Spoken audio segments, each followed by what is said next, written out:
Saludos, soy Alberto Lastrabaños, estudiante médico cirujano de la Universidad Juárez Autónoma de Tabasco y el día de hoy voy a hablarte acerca de la enfermedad de Meniere, que como tal es una enfermedad que va a ser raíz de diferentes síntomas o otras enfermedades como es la pérdida auditiva, que como tal en un principio va a aparecer de forma alternante, es decir, que va a aparecer y desaparecer.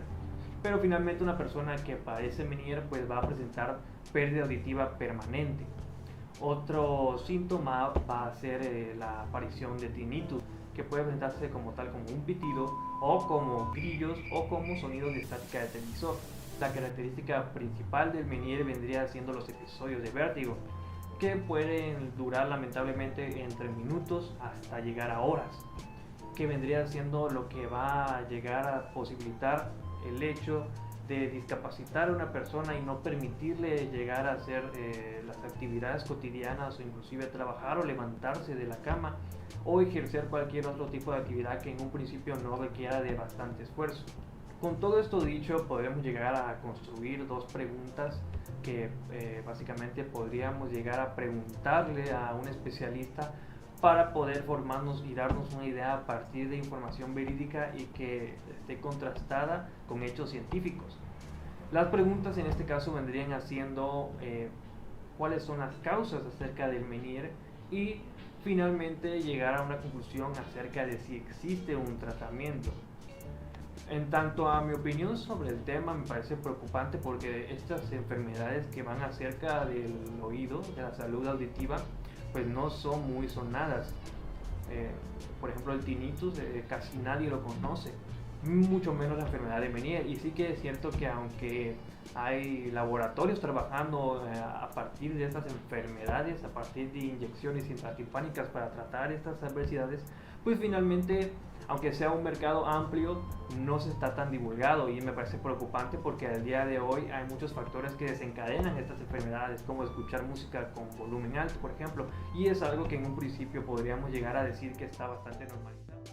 El día de hoy nos encontramos con dos especialistas intimados con el tema del oído. Tengo el honor de presentar en este caso al médico otoneurólogo Luis Ángel Acosta Hernández y al doctor Raúl Iván Almeida Méndez, que tiene un doctorado en ciencias neuronales y cognitivas. En primera instancia les agradezco, señores, por su participación y aceptar hablar hoy sobre este tema.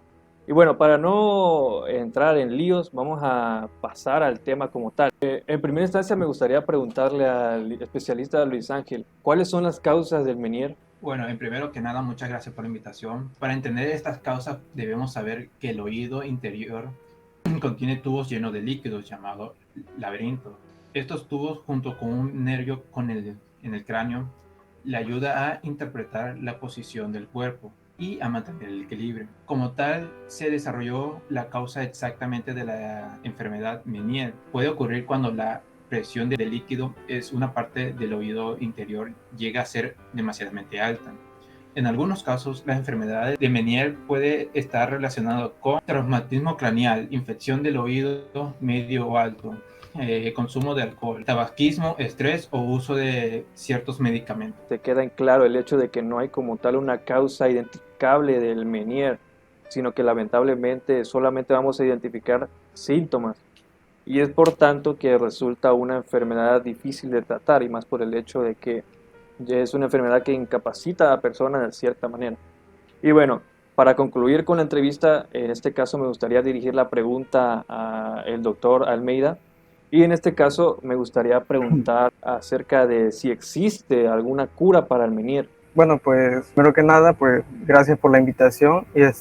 Y bueno, para esto hay tratamientos específicos para diversos síntomas de esta enfermedad de Meniere. Estos incluyen los tratamientos para el vértigo, la náusea, la inflamación del oído, la pérdida de la audición y así sucesivamente. Las terapias quirúrgicas se recomiendan en casos ya graves. Esto incluye cirugía endolinfática del saco. Esta cirugía implica corregir la presión del líquido en el saco endolinfático. Algunas de estas cirugías tienen como objetivo el disecar y el quitar el nervio vestibular que lleva la sensación del vértigo al cerebro y reduce así el vértigo mientras que preservan la audición. Una de estas opciones quirúrgicas pasadas es quitar el laberinto membranoso, pero lamentablemente la audición también se pierde en el oído operado. Tal como usted lo menciona, ¿no? Es un tema bastante complejo. El hecho de que inclusive los tratamientos no resultan tan efectivos y algunos incluso perjudiciales. Usted mencionó operaciones Sí, del tipo sí, así pasadas. es. Entonces creo que con esto queda bastante claro acerca de la enfermedad de Meniere y bastantes aspectos como sus causas y una posible cura.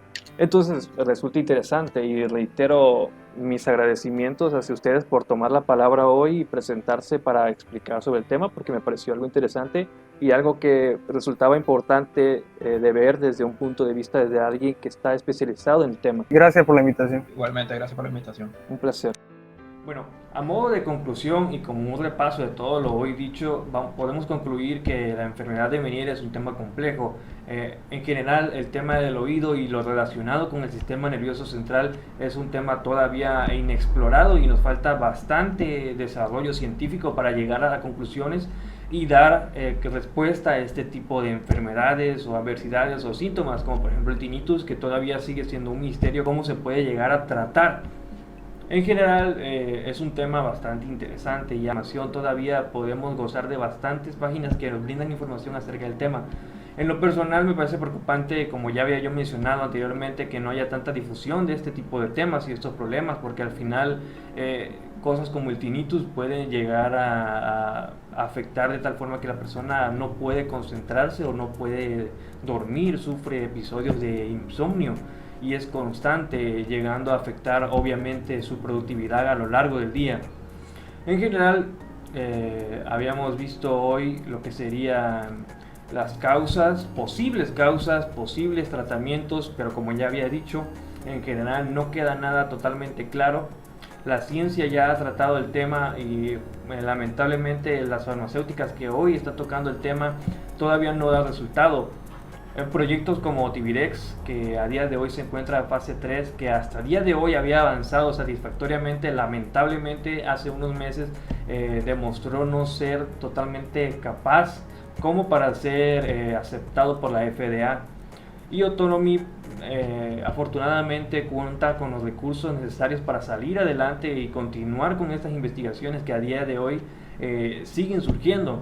Entendemos que el campo del oído es un campo inexplicado, por lo tanto es un mercado potencial, hay millones de dólares en juego. Entonces es ciertamente un aliento de esperanza para aquellas personas que sufren de estas enfermedades y que a día de hoy sueñan con una posible cura, así que esperemos que así sea.